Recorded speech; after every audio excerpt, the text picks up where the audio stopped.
हमको हत्या कराने का इन लोग प्लानिंग किए हुए हैं।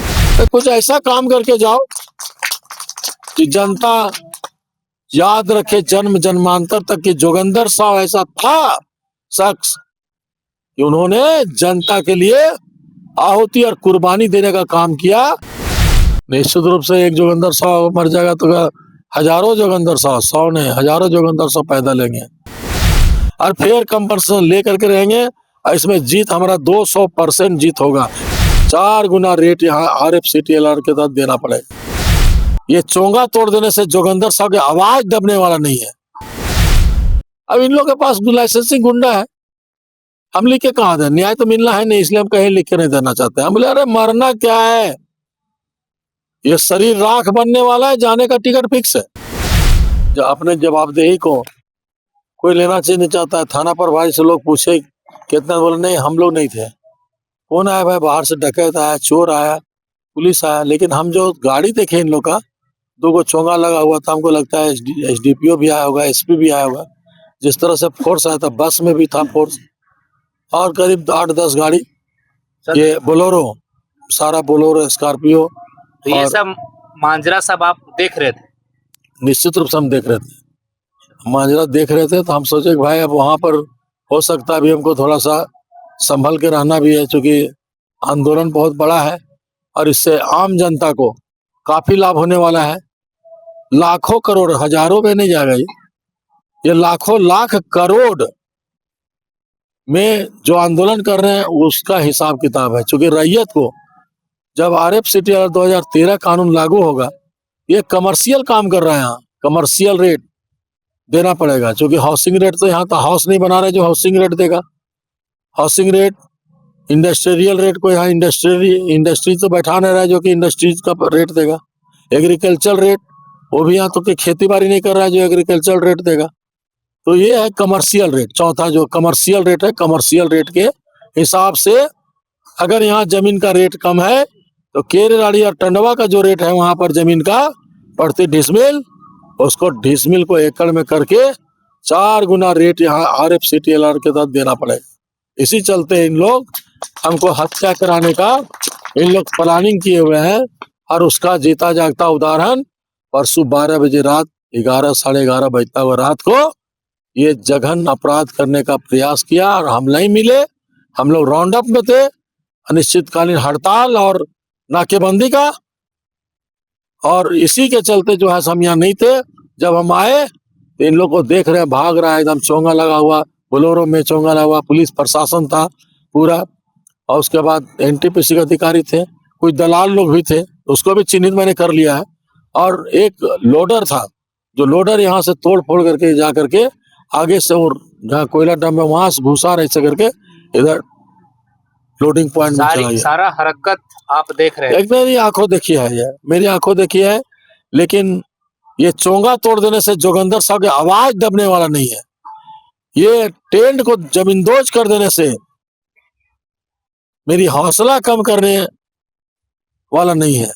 अब देखिए, खबर मिली है कि तैयारी जोरों शोरों से चल रही है। तैयारी तो मेरा सड़क से संसद तक का है। संसद तक जी, मेरे भी वहां पर सांसद हैं, 2 सांसद हैं, एक खूंटी का, एक लोहरदगा का। तो मेरी खूंटी के सांसद से मेरी बात हुई है। वहां के सांसद हमारे हैं कालीचरण मुंडा जी से मेरी बात हुई है।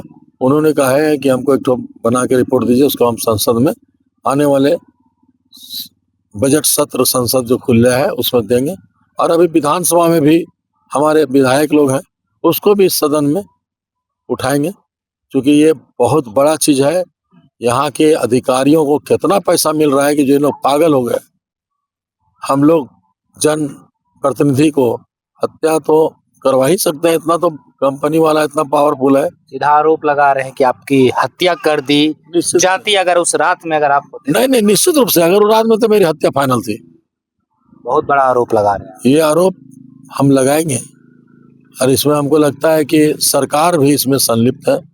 और NTPC तो है ही, ऋत्विक कंपनी के जो मालिक है CM रमेश, जो सांसद है, और उसका भाई CM राजेश, इन लोग सब मिल करके षड्यंत्र रचा हुआ है। क्योंकि देखिए आप, पुलिस प्रशासन की तरह से घृणित कार्य कर रही है, कंपनियों का साथ दे रही है। अरे यहाँ तो हम इंटीमेशन दे करके बैठे हैं और इसके लिए मजिस्ट्रेट नियुक्त है, तो मजिस्ट्रेट कहाँ है? यह चिट्ठी निकला हुआ ऑर्डर है मेरे पास कि वहां ऐसा ऐसा कार्यक्रम होने वाला है। एनटीपीसी खुद लिख करके दिया था, थाना वाला लिख करके दिया था, जोगिंदर साहब यहाँ पर जो है सो आर्थिक नाकेबंदी और हड़ताल और धरना प्रदर्शन करने का आयोजन, इसलिए वहां से विधि व्यवस्था के लिए अतिरिक्त बल और फोर्स दिया जाए। तो चिट्ठी आपको मैं अभी प्रोवाइड कर देता हूँ।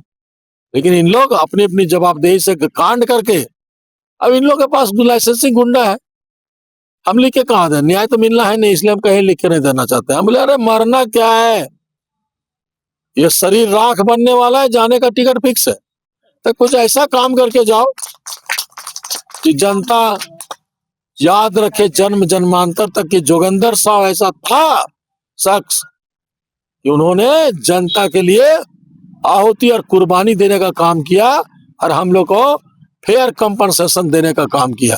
गली गलियारों से लेकर के चौक चौराहों से लेकर के हर एक जगह से एक आवाज आ रही है, योगेंद्र साहब जी हैं जो हम लोग को लारा एक्ट के तहत मुआवजा दिला सकते हैं। अब तो ऐसा देखने को मिल रहा है ग्राम सभा टीवी को, जब हम लोग गली चौराहे में घूमते हैं, तो कि 100 जोगिंदर साहब आज तैयार हो रहे हैं। निश्चित रूप से एक जोगिंदर साहब मर जाएगा तो हजारों जोगिंदर साहब, 100 नहीं हजारों जोगिंदर साहब पैदा लेंगे। और फेयर कंपनसेशन जो हमने मांगा है RFCTLR 2013 कानून, उसके लिए माननीय उच्च न्यायालय में भी मैंने रिट किया हूँ। इन लोगों को नोटिस भी हुआ है और नोटिस हुआ है, इन लोग अभी तक जवाब नहीं दिया है। और एक नहीं, तीनों प्रोजेक्ट का किया हूँ, बकरी बरवाडी, चट्टी बरियातू, केराड़ी कोल माइन प्रोजेक्ट का। और फेयर कंपनसेशन ले करके रहेंगे और इसमें जीत हमारा 200% जीत होगा। इसीलिए ना बौखलाहट में ये प्रशासन को आगे करके हमको हत्या कराने की साजिश कर रहा है। क्यों कराएगा? टेंट तोड़ने के लिए 20 गाड़ी फोर्स आएगा? जोगिंदर साहब मारने के लिए आया था लोग, कि मार देंगे लाश का पता नहीं चलेगा, जाके कहीं भी ओबी में ढांप देंगे और फर्जी बना देंगे कि जोगिंदर साहब हमला करने का प्रयास किया, पुलिस को गोली चलाया। इन लोग पास काफी षड्यंत्र का पूरा इन लोग का ये है। जैसे कि आपने सुना कि योगेंद्र साहब पूर्व कृषि मंत्री, इन्होंने साफ तौर पे ये कहा कि उस रात मेरी हत्या करने के लिए पुलिस बल पहुंची हुई थी। अगर मैं उस रात यहाँ में मौजूद होता, अगर मैं इस धरना स्थल में अगर होता, तो उस रात मेरी हत्या करके मुझे किसी ओबी में ढक के तोप दिया गया होता, जिस तरीके से योगेंद्र साहब बता रहे हैं।